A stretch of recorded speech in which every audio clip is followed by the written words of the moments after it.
Olivier de Kersauzon a toujours été un personnage haut en couleur. Que ce soit en mer ou à la radio, sur son bateau ou sur les plateaux de télévision, le navigateur de 78 ans ne fait que rarement dans la dentelle quand il s'agit de livrer son point de vue.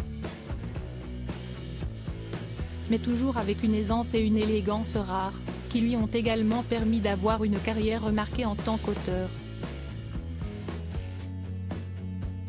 Si est-il d'ailleurs dans ce cadre, pour la sortie de son dernier livre intitulé Veritas Tantam chez Le Cherche Midi, que celui que l'on surnomme l'amiral a accordé une interview au journal Le Figaro.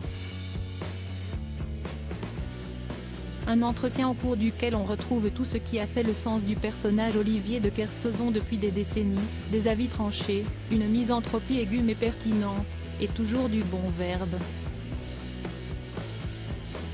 Aujourd'hui, il préfère d'ailleurs ostensiblement prendre du recul sur la société et les hommes. Si est-il un truc de vieux, si est-il biologique, explique-t-il.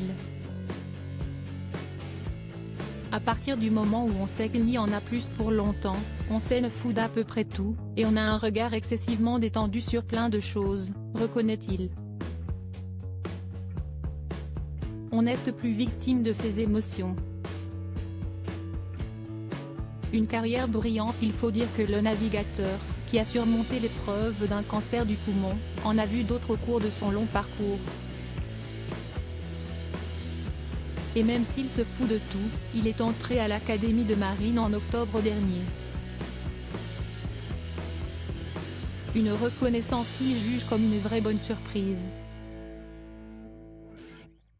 Depuis le début de sa carrière, Olivier de Kersauzon a accompli de nombreuses performances en mer et a participé à de multiples courses et expéditions. Il a notamment été le premier navigateur à réaliser un tour du monde en solitaire sans escale et sans assistance, en 1984. Il a également été le premier à traverser l'Atlantique Nord en solitaire en moins de 10 jours, en 1990.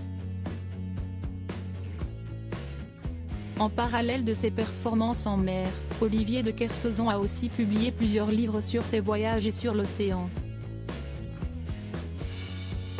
Sa première œuvre de fiction, Le Voyage de la licorne, a été publiée en 1988 et a été un best-seller en France.